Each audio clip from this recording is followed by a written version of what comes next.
Record to. Hey, Cecilia, we started already. Sorry, but we'll catch you up on this behind what the purposes of this. But we'll send you out this recording. But this is about the structure of Montpelier and all the other departments that are outside of archaeology, and then how we interact with them and why and where like weird requests come from that we're talking about. So it's just like, why do you care about dirty shoes in the visitor center? It's like, well, because we got 5 emails about it. So just as random examples that have happened in the past. But and we're Cecilia, we're working off the document that I'll send you as well. But this document, Archaeology Department Meeting Agenda, Fall 2024. The like for the larger decision making is, of course, and also, sorry, to get back to like being bare bones, like gosh, like in 2017 and 18, Montpelier was probably at its peak of employment, at least since the main house restoration, because of David Rubenstein. And so with David Rubenstein's money, not only was there money to, have more archaeology staff hired, but there's more curatorial staff. There, we had a full-time curator, we had a registrar, we had all kinds of things. The development office was beefed up a lot. There's communications department with like 4 or 5 different people in it. When the Rubenstein money ended, a lot of those positions got cut because they were project positions, but then there are other positions that got cut just simply because there was not enough money. And this really hit what we thought was a peak in 2019 in terms of cutbacks. And then COVID happened and things got cut back even more. And then after that, the Payroll Protection Act helped build things up, like to stabilize it a bit, not build things up, but stabilize it for what we had. And then everything went down with the parity, the discussions and the transition with parity, and that really hurt the budget quite a bit. And so what YOLA's inherited is, an organization that has been pared down quite a bit, but at the same time, it's still Montpelier, and people expect certain things to happen. I mean, we have a visitor center, we have a restored main house, we have the exhibit Mirror Distinction of Color. And in some circumstances, like for example, with Mirror Distinction of Color, when we had first did that exhibit, we had enough guide staff where there are guides who weren't on the tour who were assigned after the tour to direct people down to Mirror Distinction and have conversations with folks after. But with the cutbacks, those guides were some of the first to be cut, like even before COVID. And then with the amount that guides are being paid, Montpelier's not been able to bring back any full-time guides. So it's just a reality of what it is. And then when you understand that, it begins to make sense. It's not because we don't want to do something, it's just because there's no staff or there's no money.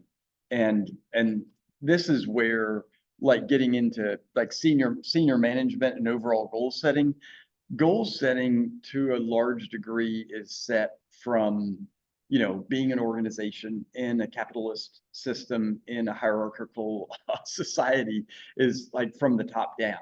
There's ways for us to move things up the chain, but it's got to be like set into a context that the like folks like Yola is working towards. So it's like, as an example, one thing that Yola is working on right now with what she's doing and with the board is this Liberty and Legacy campaign. And so with that, thinking about like our projects, trying to find ways to fit those into it. So apples are apples and oranges are oranges when it comes time to discussions. And so like Chris is on that Liberty and Legacy discussion group that Yola meets with maybe every 2 weeks with the work that he did on his thesis on the temple. It was just a good fit. One thing that we're looking at with next year is the pretty strong potential that the site we're going to be working on are the set of homes for enslaved families that are over by the temple, because it gives a context for the temple that right now is not given, because right now people think the temple is set in a pretty like a bucolic scene of a wooded scene, but for the time period we're restoring the house to, that was a set of homes for enslaved families. And that's, you know, part of the legacy of liberty that, you know, could really like give some practical annotation for what like the temple, which is our logo, obviously, and it symbolizes liberty, is set against. So, you know, it's like giving meaning to things and like finding ways that we can all work together as in part of like a larger like movements that Montpelier is doing as a whole. And one of the other things that that Yola's working on now that we have now that Montpelier has an executive director for the Montpelier Descendant Committee is George Monroe. With him being here, he can start really having a good interface with Yola in terms of on a daily basis with what happens between the Montpelier Foundation, which Yola is the executive director for, and the Montpelier Descendant Committee, which George Monroe is the executive director for. And then both of them report directly to the board. I mean, we all might have some random interactions with the board, but Yola is, you know, every week or every 2 weeks is talking with the Montpelier Foundation board. And then every week, George is talking with the MDC board. So there's a lot of communication that happens there. And right now, what they're working out is a essentially what would become a MOA, memorandum of understanding between the boards, and that would be formalized.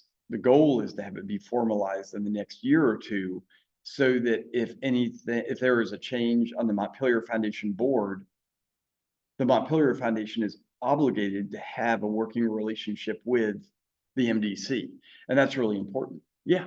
For those two boards, could you talk a little bit about how people get on those? Yeah, for the boards, there's a nomination committee and a nomination process. And for the with parity, for nominations onto the Montpelier Foundation board, there would be a nominating committee that would be selected. And that nominating committee, how it happened in the last time, was made up of equal numbers of MDC appointed individuals and Montpelier Foundation appointed individuals. And then they would, that group would nominate individuals to the Montpelier Foundation board. So it doesn't necessarily mean that like MDC nominating folks that are selected by the MDC to be on that nomination committee wouldn't necessarily be selecting MDC members or MDC board members to be on the Montpelier Foundation board, but it would give the MDC the ability to nominate people to the board. So like with what happened during parity is the MDC selected about 20 individuals to be nominated. And I think there's maybe 3 that were MDC board members in that nomination, but a lot like Hassan Jeffries was nominated by the MDC, but he was not an MDC member. And I don't even know if Hassan is the MDC member today, because he could be an affiliate member. I'm not sure. I don't know about that. But and I could know about it, but I don't. Yeah, so that's how. So it's a standard board practice. When they are like looking to like elect people or nominating people, what type of people are they looking for? Or like, are you looking for people like of all different types of like, hey, this person is a historian, this person has experience in this, or is it more like these people have connections to people that could be donors or mix or all of the above? It's a mix. Okay. Yeah. So there is I think there are guidelines that are either written officially or unofficially from Montpelier, where trying to have like a historian on the board, having somebody with cultural resource experience. But then a lot of boards, including Montpelier's board, has tried to have folks who can, either the board culture is one that's either give or get money. So you either give money or you're able to network and bring people on that can get money. So that's a major part of the board that right now I think Yola's working on, is trying to get that money. But then within Montpelier, under Yola, directly reporting to Yola is Jordan, who you all have met. He's been out at the site. He's the chief strategic officer. So he's looking for new ways for Montpelier to operate using a business model and bring not only more people here, but generate income for Montpelier and do this outside of the kind of the traditional museum standard way of like grant writing, that sort of thing, but looking for ways to get partnerships to happen. And then I think you'll have met Krista Costello, who's the Chief Operations Officer. She's also in charge of HR and then also finances. We'll get into some of those subgroups there. And then George is the executive director for the MDC, and Allison is the Allison James. Yeah, I always want to say Deeds. Allison James is the director for or the project director for memorialization. So she reports now to George. So, but George and Yola report to to their respective boards. And then not going in any real order, just how these came to my head, and later on when Chris and Steve and Liz and I met, just getting all the rest in. Visitor engagement is under Kyle, and he has the I don't know, identify people by cars. He has the gray Bronco, which I really like. So he has the Bronco, and Kyle is, there's 3 different groups in visitor engagement. There's the guides who are headed up by Laura. Melissa schedules the house tours and guides, and duty officers, which are senior leadership that, every day we have a duty officer, like I'm duty officer like 2 or 3 times a month, sometimes on the weekends, to make sure I open up the train station in Gilmore and then just are available if something happens. And then Emily is in charge of student groups. So if there's, anything that, we want to have happen with visitor engagement, if it was like a major change, like wanting to have, like, for example, a trigger warning in mere distinction of color, probably would go to Kyle and would, for some of the negotiation of it, if I had a conversation, say, or one of us had a conversation with Laura about this, we would talk to her first, maybe to get some insights on how to go to Kyle about it. So, it's always good to kind of move from the bottom up in these kind of situations. And this is where I learned a long time ago, because we used to have, and we still do, senior leadership meetings where all the heads of departments would get in one place. And I learned very quickly, if I brought up something like, we need to have a trigger warning in senior leadership meeting, I may as well just like throw rocks at somebody, because then they get defensive because they're in front of all their colleagues and their boss. And then they have to defend that in front of like 8 different people.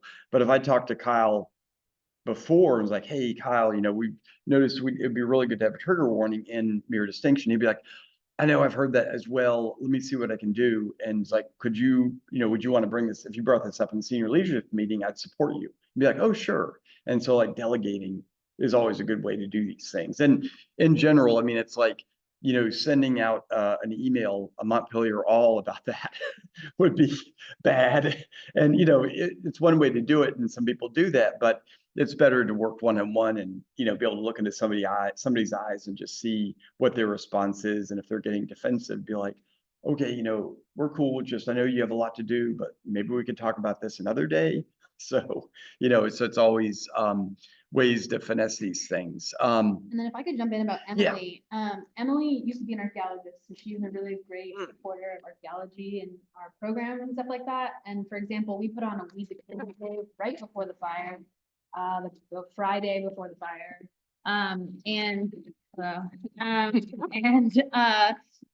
She would work with me and Chris to schedule site visits, to schedule lab tours or lab activities. And then we would then disseminate that to the rest of the crew.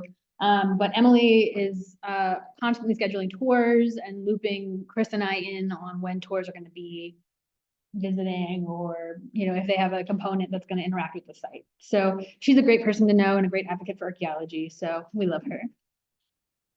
Yeah, I'd say in general, it's been really hard, not hard, but it's been a little difficult, more challenging this year to have interaction with guides, because we can't, you know, absolutely encourage visitors to come down to the site, you know, without not being able to, you know, staying behind the ropes, which is absolutely necessary, because that would be even, you know, as nice as that would be, there would be even more like things we'd have to deal with if that was happening. It just can't happen.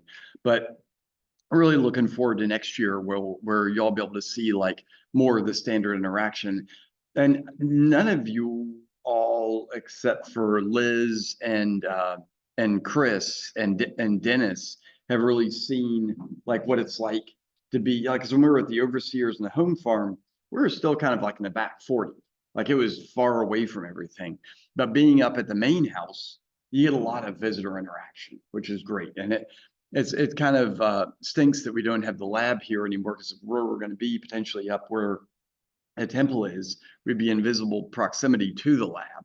But we'll be able to send people out to Route 20 to have people see that. So, but we're going to have a lot more of that, you know, in the next coming year. But I think a lot of y'all have done some engagement, you know, with some of these folks. Another random thing, Matt, if it's okay, just I won't spend very long, is at one point in time, per your example of a situation, but several of these departments used to be under a larger division, under a vice president and a director of like the museum division. Elizabeth Chu is also the chief curator, and that's now irrelevant. Like it's all been kind of Leveled out. yeah, Yeah. just all separate departments with no head. So. Yeah, so it's I think, and that's something that Yola wants to work on with, and Jordan's trying to do, to try to get, you know, getting more departments to work together. And one thing that Jordan's interested in doing is finding ways to have other departments do what we do, like with programming, like especially like participatory programming. And he's really excited about what we do with expeditioners, which is great. So if you see Jordan, he always likes to talk about that. So be cool to share your ideas with him. And Jordan is kind of in a pathfinding mode right now for his work. So, you know, if you ever want to talk with him, he's receptive to ideas. And then for development, this is usually development like was one of the, you know, had about like 5 or 6 people. There'd be various parts of this. There would be, you know, major fundraising, like for like a Rubin style type ask would be under Yola, is under Yola now. So like larger type goals, like Liberty and Legacy campaign, you know, trying to raise money for a national event is under Yola. But then for like there's like a membership, an individual donor type or membership category that we try to encourage guests to become members. There'd be a whole, you know, 2 or 3 people in that, you know, people who would take memberships, another person that would like, you know, email members that have gone on lapse to try to get them to re-up their membership. And then that was considered like small gifts under $5,000. And then there'd be a major fundraiser for like $5,000 to like $100,000 gifts. And that was a whole person unto themselves there. And that would be for a lot of like what we're doing right now, matching for the column for the lab, or matching for, you know, matching for the lab. And right now, there's nobody that is managing that except for us, you know, and trying to put that out there. And fortunately, we got a really nice gift from Lynn Rainville, which is really nice. But even, you know, doing that, like doing that sort of like when we came up with the idea for Calm, and I talked to Cindy about doing the match for that. That was something that we had already approached Yola and Krista about. Because if I go out and I find somebody, even if I find somebody that's going to do a match, and I don't communicate with people about that, and I say, oh yeah, give a match and we'll raise money for it, I could make something that would be in conflict with what Yola and Krista are trying to do for the operating budget.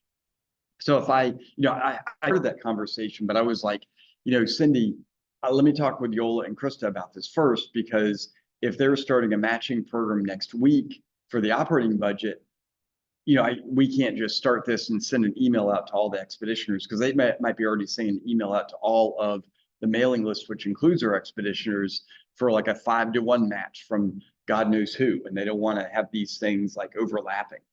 And the other is the same with grants. We used to have like 2 grant writers, and now we don't have any grant writers. So there was 1 grant writer that was responsible for writing grants once the ideas were brought down from above or from below to above and then down to them. And then there was another person that was in charge of like managing grants. So like when you get a grant from the government, you got to have interim reports, final reports, requests for money, all this stuff. But now this falls on all department heads and leadership within departments to have this be done.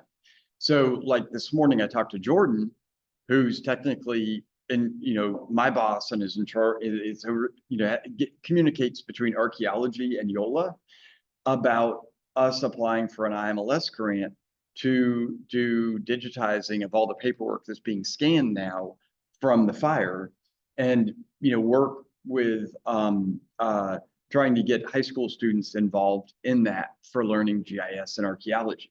So I don't, first I got to get Jordan to talk to Yola and make sure that's cool.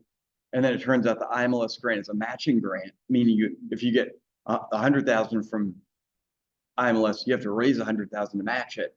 And so that could be staff time or volunteer time or just cash. So all that has to be figured out and approved. And so that'll come back to me and be like, well, how are you going to make this match? Is this going to be an obligation that we can't fulfill? And then we look really bad to the government because we're not able to provide the match for this. And it's where I always have to become creative and figure stuff out. So, and so development, that's one. Work through. We need to work through the overall organization to have things like that. So it has to be, can't be just ideas that we have and then we run with. Because if I know the grants officer at IMLS, his wife works at IMLS as well, but she used to work here. So I know Mark. And if I just called Mark without Yola knowing, I'd be in deep kimchi. I mean, it would just be like, she might be applying for a grant, having curatorial apply for a grant with IMLS. We don't know. So it's all gotta work within a framework. And that's why I was meeting with Dave today. He's, the Fairfield is their own entity unto themselves. So they can just do whatever they want, but then they've got to assume all the risk as well. So it's a lot.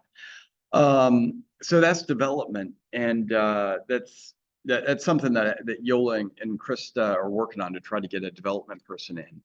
And then communication, this is both Reese and Jenny work with Christy on communication. And then Christy does a lot of work with the MDC, especially with memorialization. And this is something that, for communication, this is social media, press releases, as they are today. It's not really press releases and how they used to be. It's through social media. And then graphic design and web. And Chris sits in on that. That there's a committee between the MDC and Montpelier that Chris sits in on for communication, especially in regard to social media and what we're doing. Anything to say on that, Chris? Not really. I mean, other than that, it's multiple department heads and or other members of leadership team, as well as leadership from the MDC. Sometimes George, sometimes Yola sit in on it if it overlaps with other communication related projects, like the Liberty and Legacies project. I guess I'll call it a project. or initiative rather. Yeah. But that's pretty much it. And it's still really even though it's been a thing for over a year, it's still really in the early days of trying to figure out what's going to work as a system. So it's still trying to define what is the system of which is going to make that work most effectively. And of course, every department has its own projects that fall under joint communications too. So Mhm. Yeah, a lot of it is just communicating. I mean, it's like not just because it's the communications department, but it's just like everybody, knowing like between the MDC and the Montpelier Foundation, both groups knowing what each other is doing. And so, for example, the person I was meeting with today, this guy, Mike Legato, he is doing a film for promoting what we're doing here at Montpelier. And, Montpelier being the MDC and the Montpelier Foundation. So Yola started this, and he was here during the races and has been in communication with the MDC. So there's like a lot of communication that's happened, between the MDC and the Montpelier Foundation on that. So And the other thing I would say about communication is that if there's ever a film crew that shows up or a newspaper reporter or something like that, we should contact Christy. She's kind Yeah. of in charge of that. And so if ever or there used to be a drone policy, like the other day when Jean was flying the drone over the archaeology lab, I had to let Christy know if there was going to be a drone flying on property and why. And so she just kind of keeps tabs on all of the news related things like that. Yeah. And the same with like the website. If we're making changes to our like expedition page, we always let Jenny know, just so she knows. We keep it in the same format. So there's formatting that people want and don't want to go off the rails in that regard. And the same with social media. That's something that Chris has been involved a lot in, and everybody has been contributing to. But there's like a certain we're obviously in communication with the MDC about what we are and aren't saying about the burial ground. And there's a lot of communication that needs to happen with that. And then buildings and grounds, that's Bill's in charge of that. And just so you know, Bill wanted me to let everybody know to slow your roll, especially like on back road. It's just really important to it's not, Bill is very concerned about it because he has a lot of folks out on like tractors and lawnmowers, and you come around a corner and you hit somebody on a mower, they'd be dead. I mean, it's just scary. And they're always working beside the road because aside from like the grass around the main house, the roads are like the biggest thing that need to be mown around here. So there's a lot of people exposed when they're on the road. And in general, 25 is too fast. It needs to be 15. And I know that sounds incredibly slow, but it's just worth it to do. And just go 15. That's the speed limit. And we don't want to have anything happen, because if it did, not only would it suck, but it would severely impact what we do. So just treat it very seriously. So thanks you all. And if you see anybody driving fast, let them know, don't drive fast. If you see Bill driving fast, I'm going to start calling him on that. So people can't do it. It's just too easy to have something happen. So, but then with that under buildings and grounds, of course, there's grounds, and Greg is in charge of, he's like, loves his grass. So, and this hasn't been an issue right now, but as we move up to the main house, driving on the grass, Greg gets really, really, really concerned about it, with a reason, because if you drive the gator on the grass for more than 5 times, you've made a path, especially in the summertime when it's all dried out and you flatten it and it kills it. So basically, when you're up at the main house, unless there's a really, really, really good reason to do it, just stay on the roads, because even driving on the sidewalks, you're just off the edge, and Greg loves the grass to come up to the edge of the sidewalks. So, I mean, it's just, you know, it's his thing. And so whenever, you know, Dennis is going to do a new metal detector area, we let Greg know. So if he needs to cut it, he can cut it first. Or like Dennis is out in the field. If they're going to be haying the field in like a month or 2 weeks, we always just wait to move into the field until it's hayed, because otherwise that's less that the farmer can hay. So there's just always, oh, you know, like with all this, it's knowing who's concerned about it. It helps it begin to make sense. And then with gardens and plantings, that's Robert. So anytime, like where there were bushes over by what's going to be the Column building, the new lab, that wanted to have I knew that we were going to want to remove in the next 6 months. So I let Robert know about it. And then within like a day, he had ripped them out with a tractor, which is great. So I was like, oh my God, they're gone. There's a big hole there. So it was a planting bed. I knew it was that. So I was like, go full. No, they were invasives that he hated. So he was like, yes, thank you. So, and then within like a week, he had done the cutting around the quarter at Arlington House. So all folks are great. And what we want to do is just make sure they know what we're doing and give them first dibs at doing stuff. Because when it comes to like, you know, there were the cabinets over at Arlington House that were falling off the wall. And I had thought about screwing them in, but then I was like, I don't know what utilities are behind there. And if I put a screw into a pipe, into a PEX pipe, and water starts squirting out, or worse, into electricity, which wouldn't hurt, it would just be a shock. But then Tomas has to fix that. And Tomas will be like, why, you know, what heck, why are you doing this, Matt? So it's letting people know things. So Robert is in charge of, you know, overall landscaping, like around the visitor center, like plantings and the flower beds. And yeah, thank you. And the garden, that's this huge one, is the garden. And that's why, and then also he's in charge of the trails and the forest.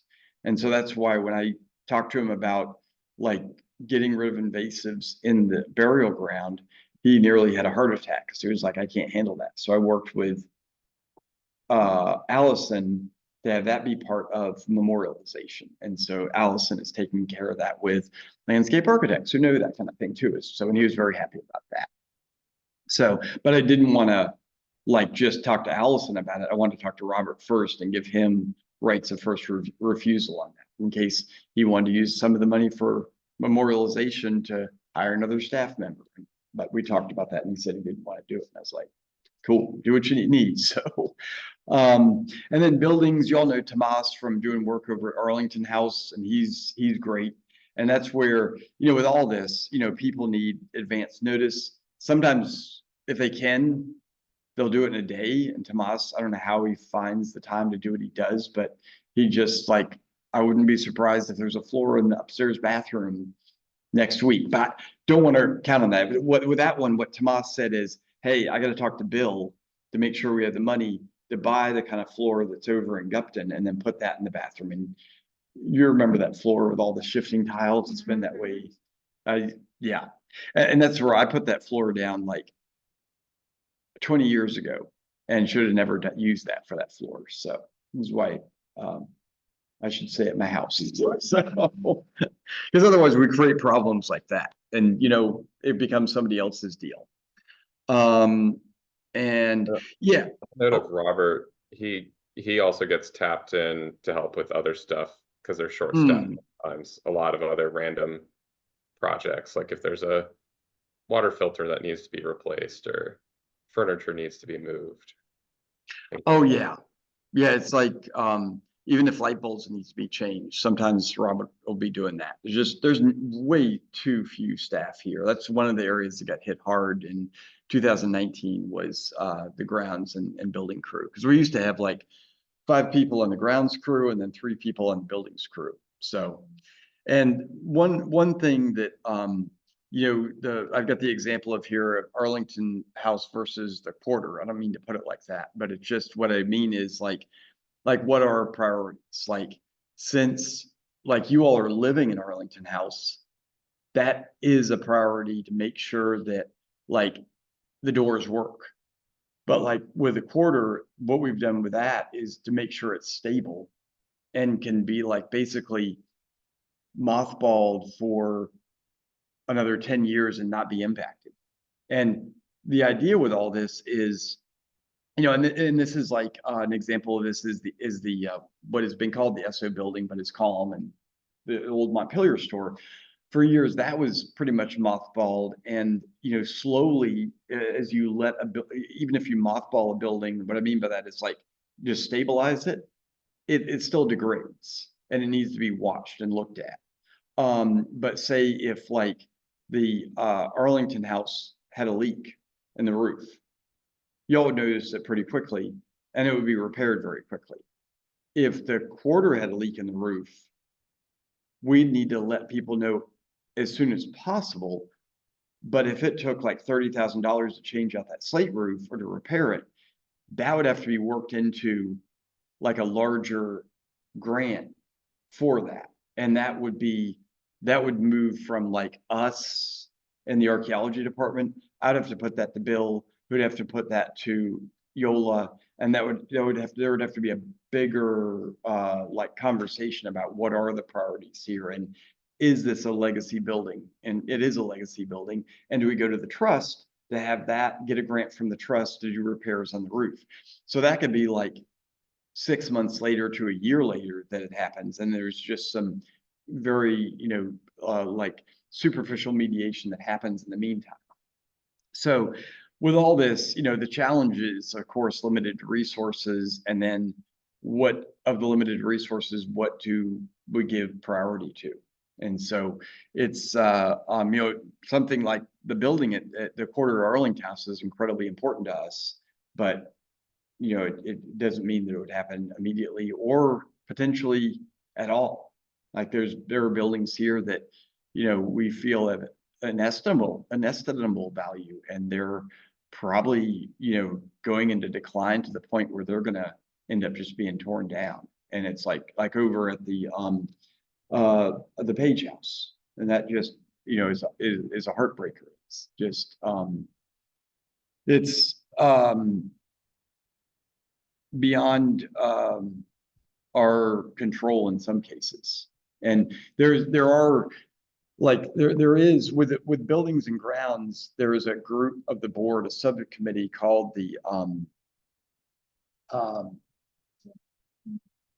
it's property committee. I think it's the property subcommittee, and they were looking at uses for buildings on the property and for uses for raising like fee-based income generating activities that we can do on the property.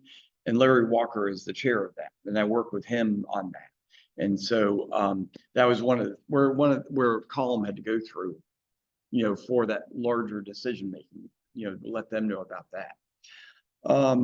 And then for some of the, also under buildings and grounds, you've got housekeeping, which is Cindy, and y'all might have seen her. She, cleans here at Lewis Hall.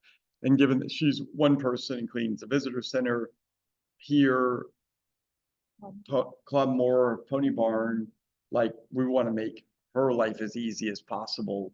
And that's why if we have dirt on her, clods of mud on her shoes, but just don't come in, it would take the boots off for coming into Lewis Hall or put shoe boots on. So it's,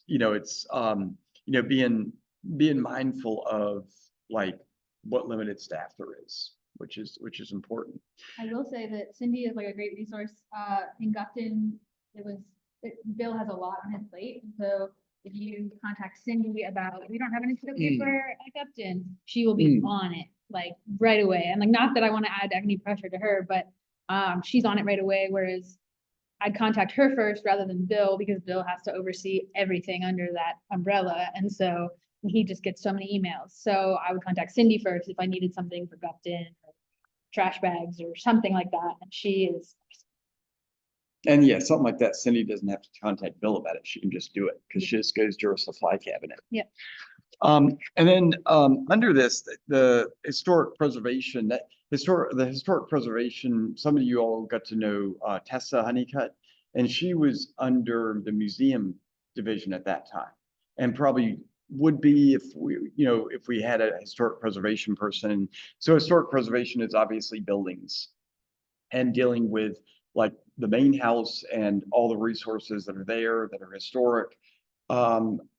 Buildings such as how the quarter of Arlington House was stabilized was that we collectively applied to the HSF fund for a grant to have Craig Jacobs come in and replace parts of the foundation and point it up and then redo the sill. And so that was under Historic Preservation Department. And at that time, Historic Preservation, this is like, oh gosh, yeah, 2017, 2016, Chris's first project he worked on in the quarter. That was during the Rubenstein gift. And so the Historic Preservation Department had money that was working off of Rubenstein for doing the work in the South Yard. So they had 3 people in their department at that point. And so they were able, to really get a lot done, but there's no one in that role right now. So that makes it really hard to do things like, for example, we had a masonry, as in like bricks, masonry program set up for this summer that was going to happen. And then Tessa left. And that was incredibly frustrating because we were starting to get people sign up for it. But also, in order to have that work, Tessa was applying for a grant through the National Trust to get money, emergency money, to do work at Arlington House to repoint the chimney there, which all the mortar's failing on, and then was going to bring in programmatic fees to do the match for the HSF grant. And so the two of those combined would have allowed that to happen. And we'll talk about this on Tuesday when we talk about programs and how all those work. But, it's, not having someone in that role makes those kind of programs really hard to do. And we'll talk more about that on Tuesday when we talk about programs. For hospitality, this is like all the programs that the center does and kind of overlaps with what we do as well. Because anytime this building is used like for a dinner or we have people staying in the village, all this goes through hospitality. And so there's 2 groups in hospitality. Village housing is basically under Elizabeth Boylan. And so she's the one that oh crap, that bills people. I have 5 seconds to do this. There's a battery low, you all. Sorry, you all might get cut off.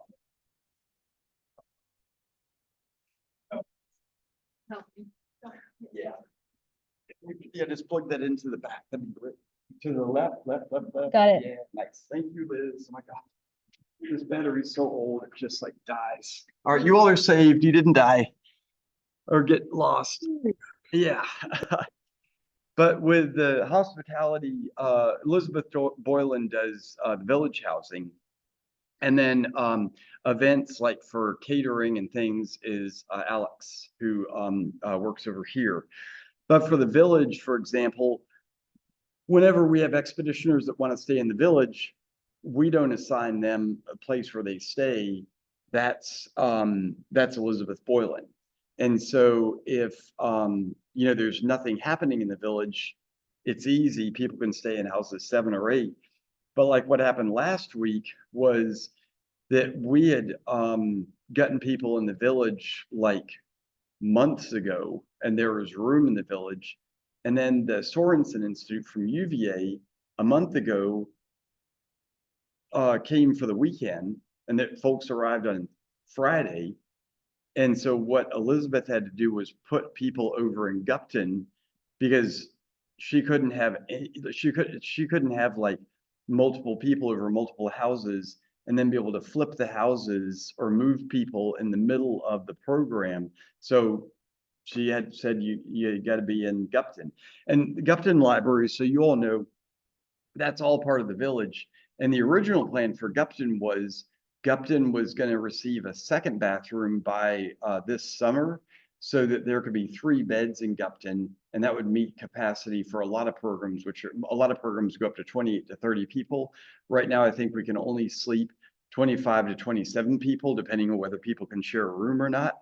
And so Gupton was supposed to be used for housing, but then the fire happened, and we begged to be able to use Gupton for what we're doing.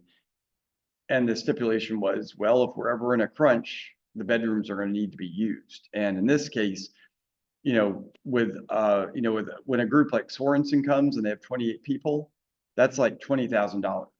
And we can't be like, well, we're using Gupton, you need to go somewhere else. We'll be like, well, maybe you need to go somewhere else. So it's all this negotiation that needs to happen. And it'll be really nice to be in the new building where we got, it's our space. So, and right now you can see all these boxes right here. This is like not optimal. And we're just waiting for, Liz is working with a trust to even find room in O&M to try to get these moved out of here. And that's hard. So, but Hopefully by May, yeah, we'll see. yeah. So Mhm.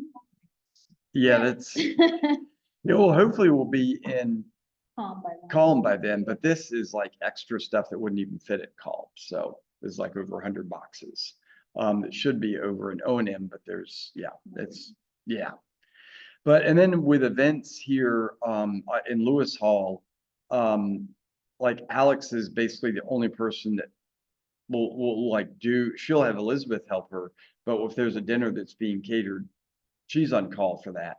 And so that's where like she's like, Matt, don't make your coffee anymore in the kitchen, because like, just, they need to have, if things are dirty when they get there, not only do they have to get ready for the program, they got to clean the kitchen then.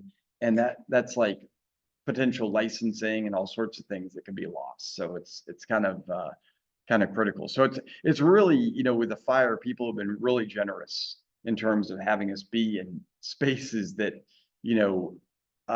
it's kind of people's, just having archaeologist places, we work in the soil and carry dirt, and that worries people. So, and yeah.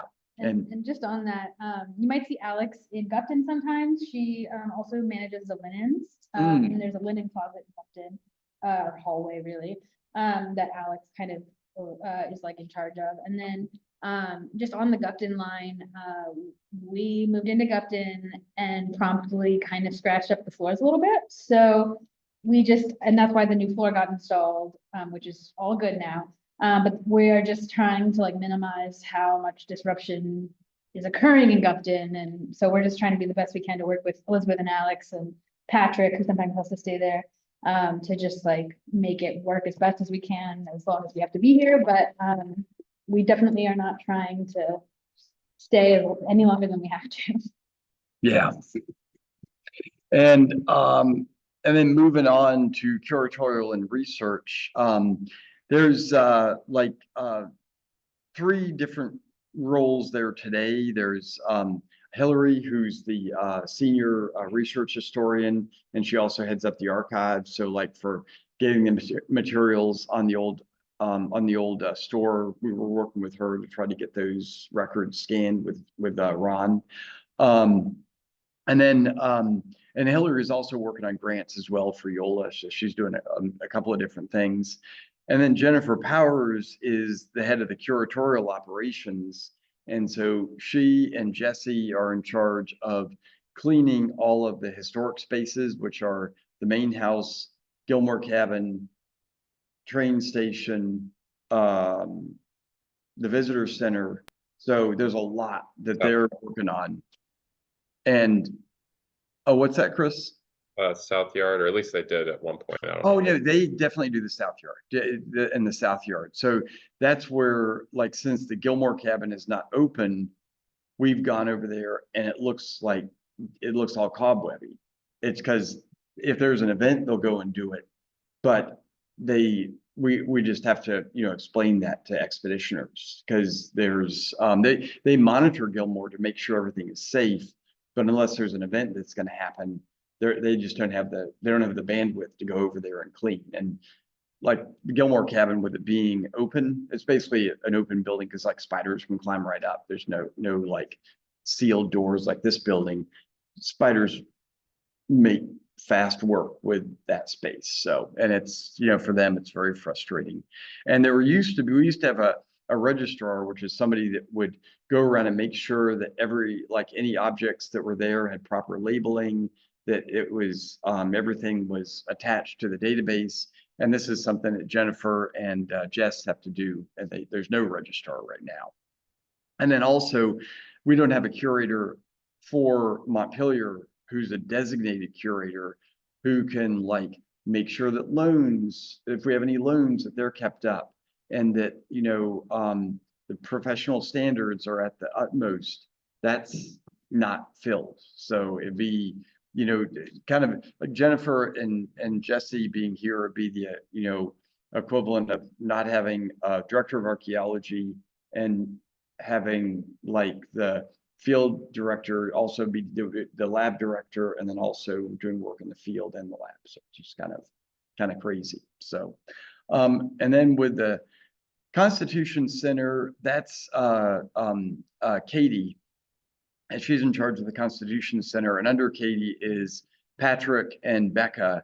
And what the Constitution Center is moved towards is relationships with outreach to the community. And so recently got an IMLS grant, Institute for Museum and Library Services, to, you know, talk about democracy and citizenship with the local community. And so Becca's working on that grant as well as Patrick, and, you know, finding ways to apply even things that we're doing to that. And of course they do teacher programs and seminars, you know, for law enforcement officers and the like. And then background on Katie and Becca as well. Katie is a PhD in public history, did our archaeology field school in 2017, and has published several articles with our department. So definitely, and she worked for the National Park Service for a long time, right? Yeah, under Barbara Lee. Definitely brings some of the archaeological, has a lot of the same values and ethics we do, and brings it into that department, which is nice, a nice change. Yeah, no, that's absolutely right, Chris, because before the Constitution Center was this group that tried to exist on a political realm and like lobby with Congress, and just was like totally out of place here. But Katie's really brought it into the context of the landscape here at Montpelier, which is great. So do a lot of collaboration with the center now. And then the visitor center is under Catherine, and you all might have met Catherine before. She's over at the visitor center, has the office behind the desk. And Catherine is in charge of the gift shop and then also ticketing. And so like, you know, everyone running the cash register is under Catherine. So they do stock and make sure that we're selling stuff that visitors want to purchase, and then manage all the tickets. And then IT and security is under Mike Costello, and Mike, so anything deals with computers or the network. So when we want to order a computer, we do that through Mike. If we're getting software, we do that through Mike, because all this stuff hooks into the network. And if we just started buying random computers and hooking into the network, we could just have viruses being downloaded into the all of Montpelier. And actually that did happen at Monticello like about 6 years ago, where I think it was Susan Stein turned her computer on and said, click on this link to, you know, update your computer. And then it just downloaded viruses to all of Monticello, and they had to like shut down for a day. It was horrible. So just a nightmare. So that's why we're really careful with that. Mike's, you know, really good about that stuff. And he also manages the computer operations with the gates and with the alarm systems, and Bill helps them with that as well, of course, but there's a lot involved with that. Is the O&M gate? I don't think so. Because I've What's noticed it doing? Well, you'd know. It's just stayed open, but I didn't see an email that said, I used to get an email saying like, hey, it's not working. They were working on it earlier this week, and it was working for about a day now. And then it remained open. Yeah, I think O&M is just kind of like it's a easier portal to have open because not many people know about it, but they try to keep it closed. So also, if you get phishing attempts, make sure to forward those to Mike. oh yeah, Oh, I've gotten emails like that, and he texted me by a big Yola. Oh, wow. Wow. That's crazy. Okay. Favorite, where? There go by gift cards at Seniors Grocery, they call it a grocery, that's my first thing, I was like, right? Yeah, do a screenshot and send that to Mike. And it, okay, well, that's probably good too. So don't undelete it. But there's a, if you need to have something done with a computer, it's the help desk. So, and we can help you out with that. And then human resources is Jennifer. So when you all did your initial paperwork, it was with Jennifer, like for the I-9 and all that stuff. And so Jennifer is the one that deals with benefits, you know, with health benefits and all that, vacation, and any questions you have on that. And then finally is the hunt races, and this is going to be coming up because it's the first weekend in November. That's all a separate nonprofit called the Montpelier Steeplechase. Yeah, and Liz has worked with them a lot for the equestrian history. But the Steeplechase Foundation operates as its own nonprofit and manages all the main thing they do is the hunt races. And so their big income generator is the race day, first weekend in November. And so those are tickets that, you know, if we want tickets, we need to buy them, but we'll be working that day. A lot of, you know, because it's kind of like an all hands on deck, unless you've got something you planned in advance and can't be here, of course. But if you're around, we ask you to just hold that weekend, and that will be coming up because it'll be September next week. Yeah, wow. Yep. So we're getting there. So Perfect time. yeah, it's a lot. I mean, and imagine how long this would take if we had a full amount of staff.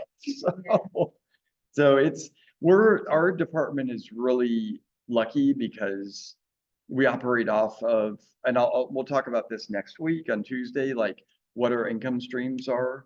And expeditions are a big part of those, like with fees, but then also donations. And sometimes they're $50 donations, sometimes they're $100 donations, and then sometimes they're like $75,000 donations, which is pretty sweet. We love Lynn. So not just because of that. So, but anyways, and even more Cindy. And I don't think Cindy's coming this year, which is sad. She's had some health issues and just can't do it. I know, miss Cindy. But yeah. Any questions about all this? Do they ever do weddings here? No. That's something that George and Jordan have been talking about, but if it did happen, not that it is planned at all, it would be outside of the historic core. So it would be in a venue like maybe up by the schooling barn.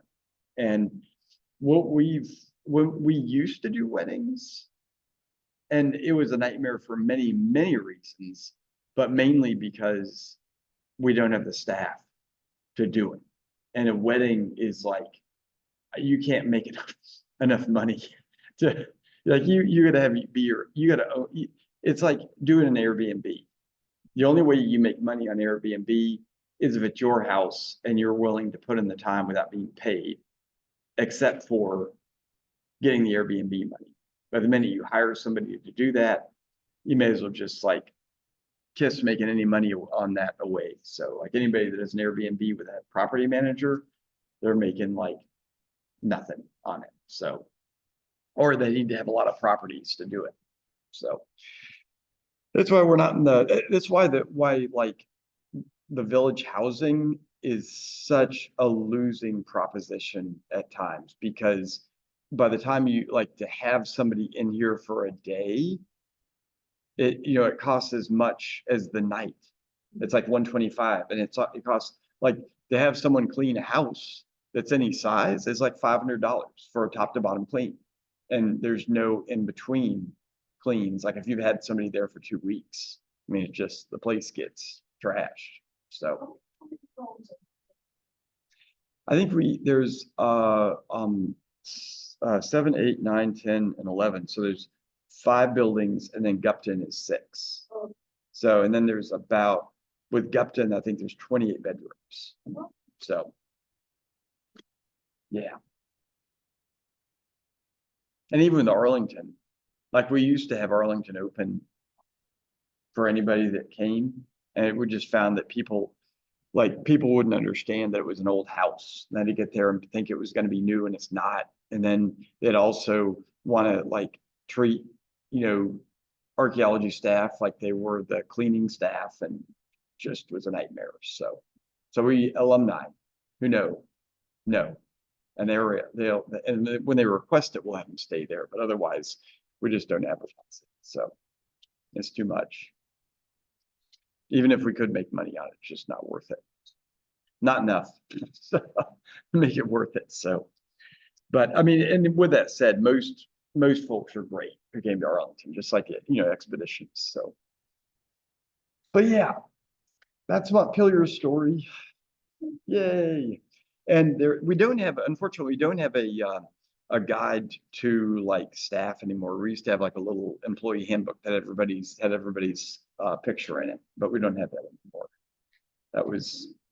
It would be nice, but just not enough of Jenny. Jenny was still doing all that, but now Jenny's doing like 5 other things as well. So it's a lot to do.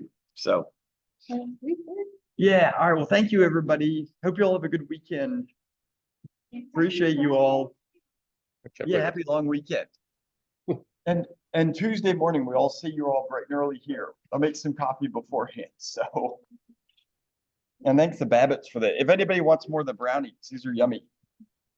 Can you feed me one, Matt? All right, you open up, Chris. It's coming to you. So, all right, bye you all. Bye, Steve. Bye, Dennis. Bye, Chris. See you, Wendy. Oh, Bye. thanks, Matt. Bye. Bye-bye. On Tuesday, can we have like